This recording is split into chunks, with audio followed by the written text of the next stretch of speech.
Ici, à nos pays frontières, quand les Indiens insoumis attaquent, toutes les bonnes volontés sont mobilisées. C'est ainsi que le général Crook m'avait demandé de porter un message au général Santos à Janos au Mexique. J'emmenais avec moi Hank Thompson, le genre d'homme sur lequel on peut compter quand on sent qu'il va y avoir de la bagarre. Et quelque chose me disait que la tâche serait rude.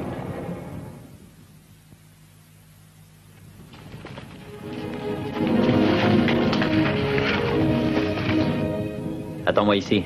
Dis là, Sam, au cas où le général Santos chercherait à t'enrôler dans sa campagne, te laisse surtout pas faire, donne-lui le message et partons. Général. Buenos dias, Seigneur Jefford. Je suis heureux de vous revoir. Cette fois-ci, ce n'est pas une affaire indienne qui m'amène ici. L'armée américaine n'a plus assez d'agents de transmission. Je remplis ce rôle pour le général Crook. Le général Crook? Où est-ce qu'il se trouve? À Tucson, mais il part bientôt en campagne. Voici un de vos chéricavois insoumis que mes hommes ont capturé hier. Vous pourrez peut-être me dire qui il est. Il s'appelle Chino. J'aimerais lui parler un instant. Seguramente, signor.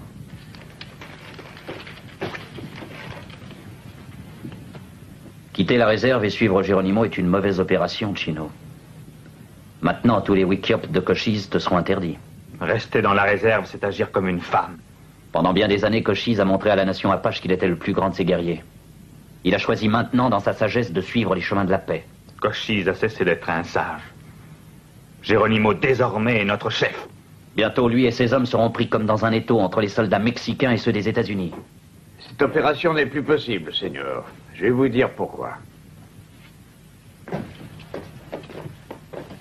Mes soldats avaient refoulé Geronimo et ses partisans au-delà de Sonora. Et nous espérions les repousser encore jusqu'à la frontière, ainsi que le général Crook le demande dans son message, ce qui les aurait placés en mauvaise posture entre nos armées. Mais hier, Seigneur, Geronimo a pu se replier dans le Chihuahua et maintenant il se dirige vers le New Mexico, de sorte que notre plan a échoué. Et si je traverse le pays de Chihuahua, pour passer la frontière et gagner Fort Bowie, le général Crook sera averti par télégraphe à temps pour envoyer ses troupes leur couper la route. Mais Seigneur, c'est dans cette région-là que Geronimo vient de se replier. Comment espérez-vous échapper à ces patrouilles? Croyez-moi, il n'y a aucun moyen de vous en tirer. Mais si on n'arrive pas à les arrêter, qui sait combien d'hommes, de femmes et d'enfants vont être massacrés? Je pense que quels que puissent être les dangers courus, cela vaut la peine d'être essayé.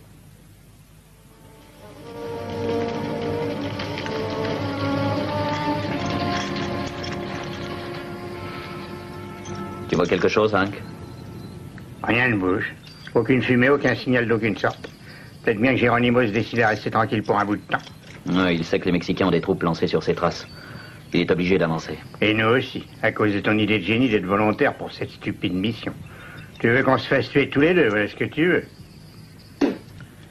C'est ce qui arrivera si tu ne te défais pas de cette chic. Les yeux fermés, n'importe qui suivra les traces que tu laisses. Non. Qu'est-ce qu'on pourrait dire alors de cette pipe qui empeste comparée à une chic qui est une bonne et saine habitude? Là-bas, regarde.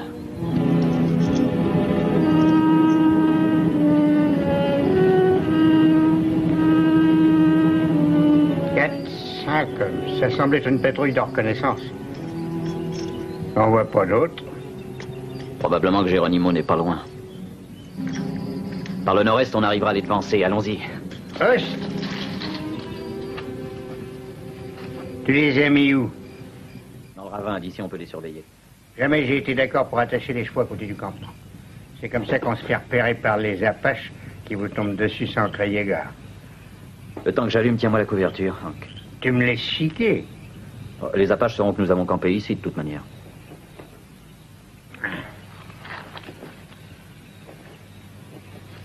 Possible.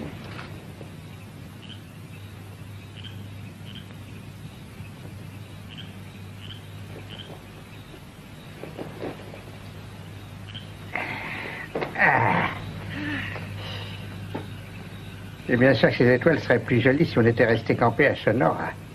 Tom, tu te rappelles cette montagne qu'on a prospectée à côté de Nakazari? Eh, il y a près de 4 ans de ça, n'est-ce pas? Ouais. Quelle couleur elle avait. J'en rêve encore.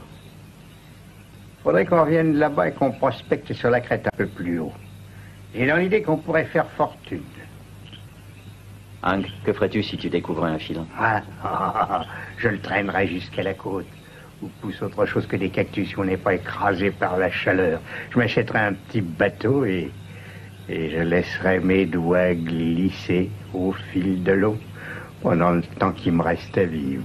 Ce pays, avec ses cactus et sa chaleur, tu l'as dans le sang. Et tu ne pourras jamais le Tu quitter. veux parier que si? Combien? Ce filon, je suppose qu'il peut valoir 1 million. Alors, je vais te dire, Tom. Je te parie 50 000 $. Pari tenu. Tout en commençant à dépenser ton argent, tu devrais essayer de dormir. Jusqu'à minuit, je vais monter la garde. Je pense à l'argent que je vais avoir, Tom. Quel bon temps je vais me donner.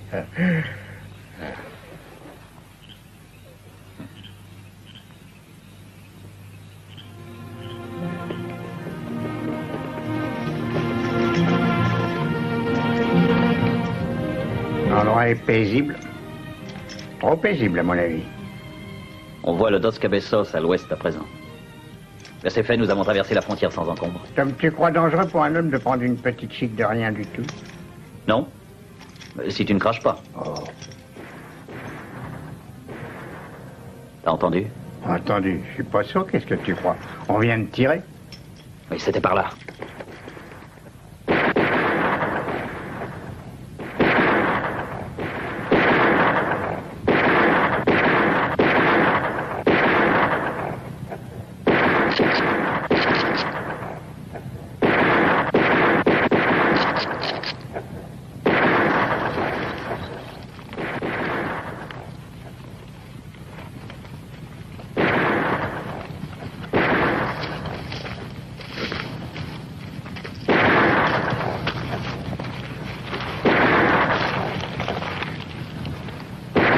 Les imbéciles qui ne connaissent pas l'endroit ont dû tomber dans un guépier. Ils ne sont que deux si on en croit les coups de feu. Ouais. Écoute, Tom, tu sais que dans l'armée, les courriers ne doivent pas se trouver mêlés à des histoires avec les Indiens. Sauf si c'est inévitable. Je crois moi aussi que c'est inévitable. Je prends le plus grand. Charge-toi du nabot. Il est à peu près de ta taille. Ça te ressemble. Comme toujours, tu choisis la cible la plus facile.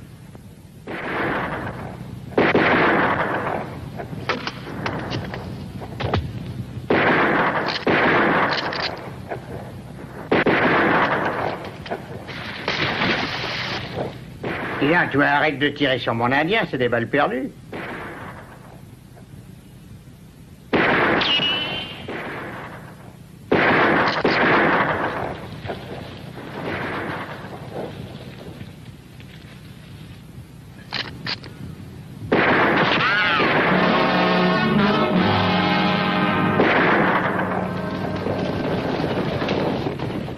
Ils abandonnent la place.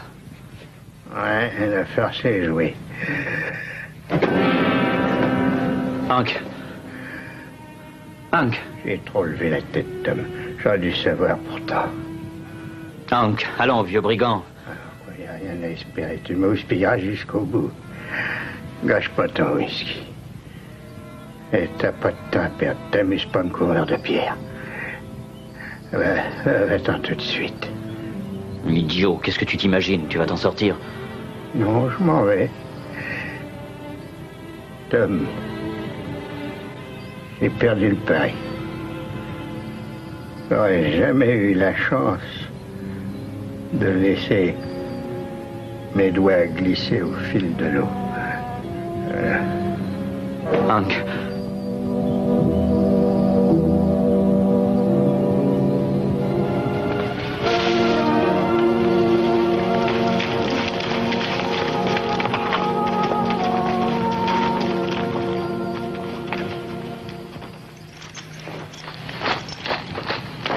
Monsieur, il y a mon père qui est blessé.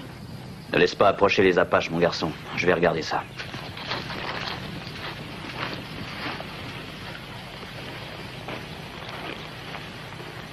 Ah. Cathy, ma petite fille.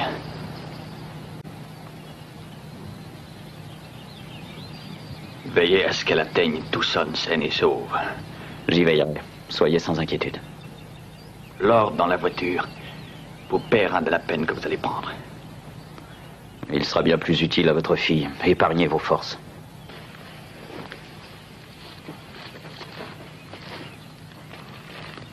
Mademoiselle, Dépêchez-vous d'embrasser votre père. Je crois qu'il n'en a plus pour longtemps. Vous avez une de ces façons de me dire ça.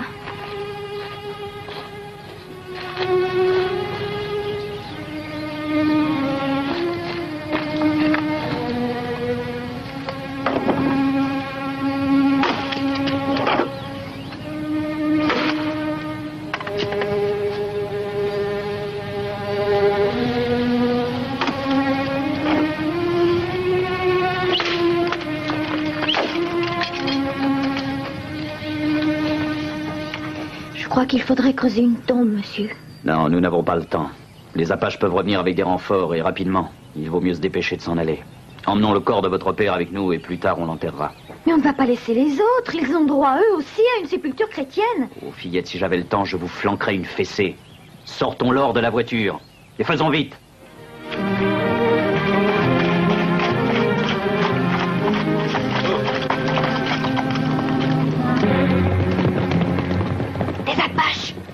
Ils viennent de passer le ruisseau. Ils se dirigent vers les voitures. Alors, vous avez compris pourquoi je tenais tant à ce qu'on s'en aille? Il faut que je vous remercie, monsieur Jeffords. Je vous dois la vie. Et je regrette beaucoup que votre ami ait été tué à cause de moi.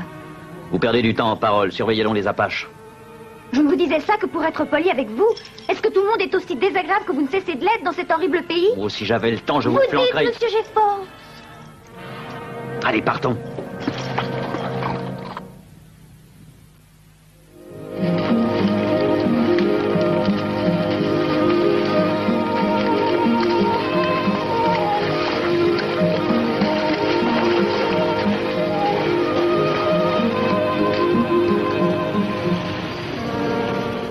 À la place du président, j'enverrai ici suffisamment de soldats pour exterminer tous les Indiens jusqu'au dernier. Il y a deux sortes d'Indiens, Cathy. Les ennemis qu'il faut tuer avant qu'ils ne nous tuent, et ceux qui veulent la paix, comme Cochise. Il n'y en a pas de plus loyal au monde. Quoi? Vous osez dire ça? On m'a déjà parlé de Cochise. Le nombre de gens qu'il a tués ou torturés est incalculable. Maintenant, il est de notre côté. Il tue chaque Indien dissident qui entre sur son territoire. Et j'espère que vous aurez la chance de le constater. Je vois ce qui vous empêche d'être soldat, monsieur Jeffords. Vous êtes avec les Indiens d'abord. C'est ce que vous pensez, n'est-ce pas? Les Indiens avant tout. Un aigle vient de s'envoler. On dirait qu'il a peur de quelque chose. Restez ici. Et ne bougez pas.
Cathy, j'ai dit que vous Il ne fallait deviez... pas faire ça, c'était de la folie. Pourquoi courir un tel risque? Vous auriez dû tirer sur cet homme. Mais non, Cathy, voyons, il était seul. Et un coup de feu aurait averti les autres Apaches de notre présence.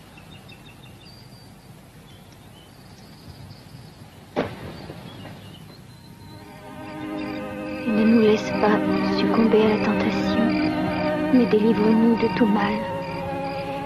Car à toi est le royaume, et la puissance, et la gloire, maintenant et à jamais. Amen. Amen.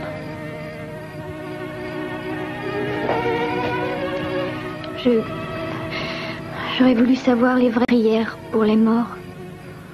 Allons, laissez-vous aller, Cathy. Ça ne sert à rien ni à personne de garder sa peine pour soi.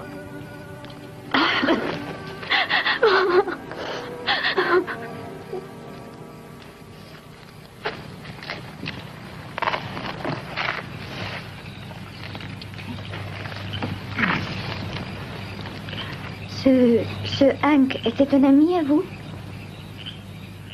Un très vieil ami, Cathy. Quand je pense que sans moi, il n'aurait pas été tué, j'imagine que je dois vous paraître un piètre remplaçant. Vous ne vous en tirez pas trop mal. Tenez. Non, j'ai pas du tout faim. Vous savez, vous allez avoir besoin de toutes vos forces. Nous avons demain une rude journée devant nous.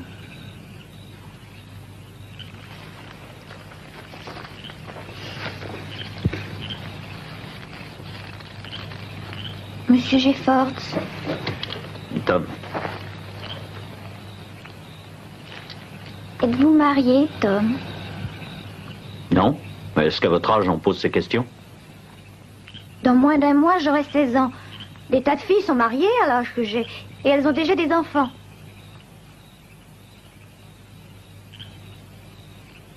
Alors, vous êtes tout seul? C'est comme moi, je suis seule aussi. Tom. Je pourrais dire en somme que je vous appartiens. Quand je réfléchis que sans moi, Hank n'aurait jamais été tué. Parce qu'enfin, c'est à cause de moi qu'il est mort. Et maintenant, lui et mon père dorment à côté l'un de l'autre.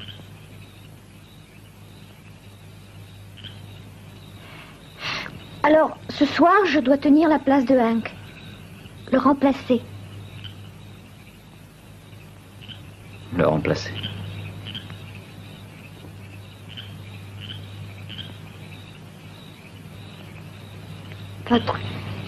Votre Hank n'avait peur de rien, Tom.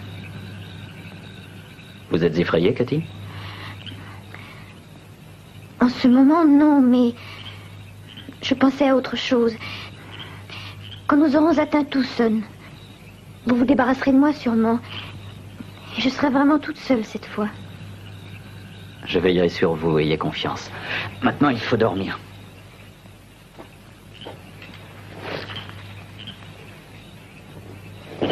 Bonsoir.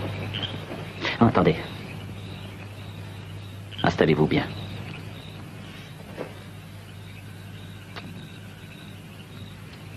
Pourquoi avez-vous fait ça, Tom? Bonsoir.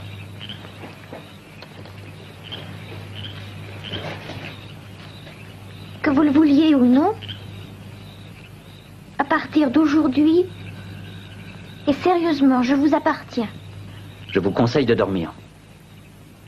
J'ai beaucoup de reconnaissance pour vous. Vous ne changerez rien à ça.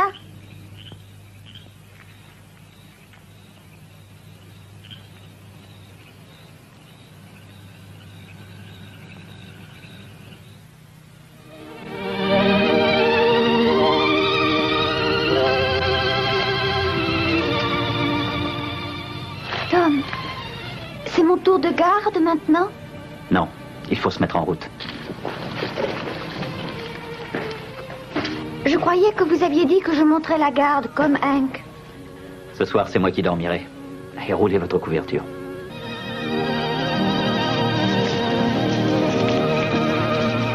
Les signaux de fumée. Qu'est-ce qu'ils signifient? Nos poursuivants informent les guerriers de Geronimo que nous allons vers l'ouest et qu'ils nous coupent la route.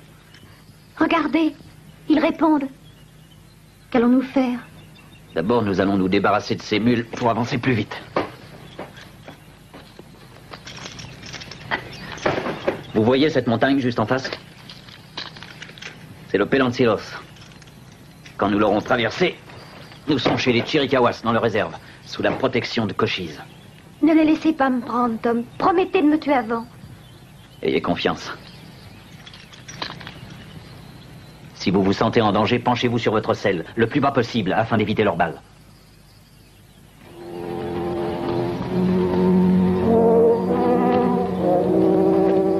Allons-y.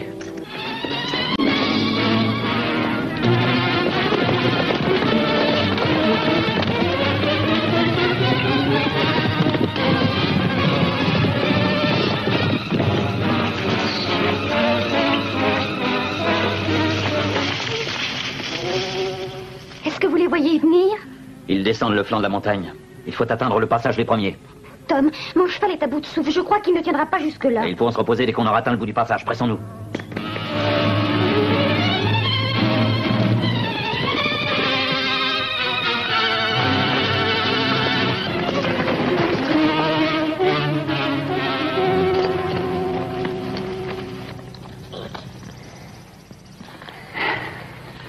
San Simon Valley.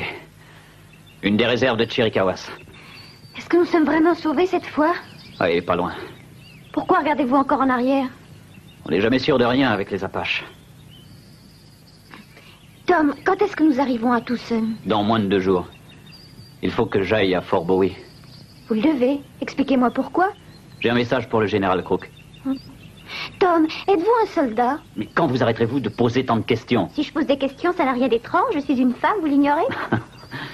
Et une belle rousse qui plus est. C'est étonnant, vous avez vu ça? Tom! Sauvez-vous! Mais baissez-vous!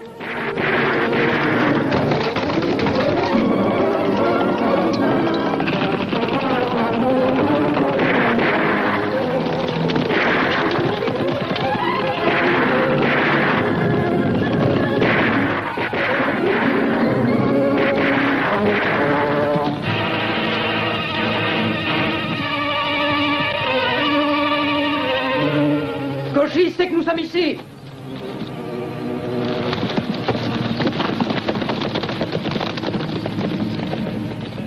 Il renonce. On peut s'arrêter. Le danger est écarté. Eh ben, il s'en est fallu de peu. Et maintenant, ces Indiens se sont arrêtés et ne vont plus revenir. C'est ce que vous voulez dire?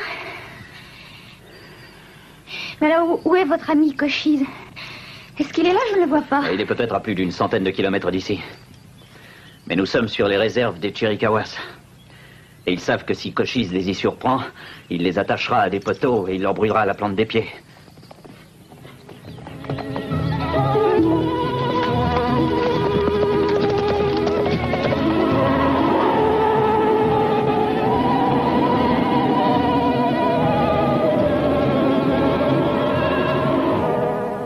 Alors, si j'ai bien compris, vous êtes toute seule, mademoiselle.